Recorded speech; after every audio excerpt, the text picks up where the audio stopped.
যখন বাড়িতে থাকি তখন রান্নাবান্না রোজ শেয়ার করার কয়েকটা কারণ আছে। প্রথম কারণ হলো অনেক সময় রান্না করতে ইচ্ছে করে না, হয় না? অনেক সময় রান্না করতে ভালো লাগে না। তো যখন ভিডিও করব ভাবি তখন কিন্তু বেশ একটা ইন্টারেস্ট আসে রান্না করার জন্য, একটা আলাদা রকম একটা এনার্জিও চলে আসে, মনও ভালো লাগে।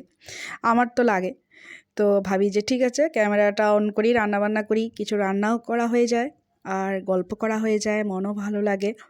সবসময় তো হয় না যে মন ভালো থাকবে, রোজ দিন হয় না। কখনো কখনো আমাদের হয় যে মনটা একটু ডিপ্রেস হয়ে আছে, কিছু কারণে স্ট্রেস হয়ে আছে, মন খারাপ, হয় না? সবারই তো হয়, বিশেষ করে আমাদের হাউসওয়াইফদের। ঘরে থাকতে থাকতে ঘরের কাজ করতে করতে হয়েই যায় অনেক সময়। তাই মনটাকে ভালো করার জন্য করছি নারকেলের বড়া। তবে এইভাবে রান্নাবান্না করি, তোমাদের সবার সাথে শেয়ার করি। আলু চটকে দিয়েছি এটার মধ্যে, একটু অন্যরকম টেস্ট আসবে, বেশ সুন্দর একটা মুচমুচে ভাব আসবে তাই। আর এখানে আছে ধনেপাতা, বোঝাই যাচ্ছে এখানে ধনেপাতা আছে। আর আছে আলু সিদ্ধ আর আটা, নুন আর একটু হলুদ, কাঁচা লঙ্কা। হ্যাঁ, এটাতেও আটা আছে। তো আলু দেওয়ার কারণ একটাই, যে বাইন্ডিং ভালো হয় আর মুচমুচে, আর খেতে একদম অন্যরকম একটা টেস্ট আসবে।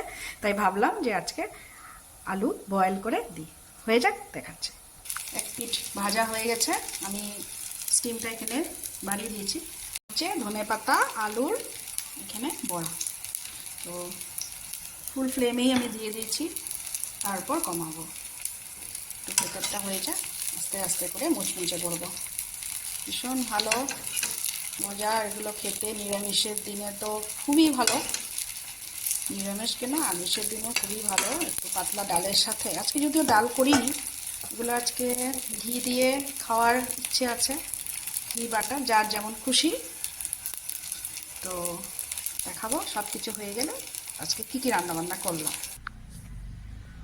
একটা তো করেছি ধনেপাতার বড়া আলু দিয়ে, আরেকটা করেছি নারকেলের বড়া, তখন কথাটা মনে হয় ভালো করে শোনা গেল না। আরেকটা করেছি নারকেলের বড়া, নারকেল আলু দিয়ে চটকে ভালো করে সুন্দর করে করেছি। আলু দেওয়ার জন্য বেশ মুচমুচে হয়েছে, সুন্দর হয়েছে। আর এই যে রান্নাবান্না হয়ে গেছে, কথা বলতে বলতে একটা স্ট্রেস বাস্টার হিসেবেও কিন্তু কুকিং খুব কাজ করে, আমার জন্য তো করে।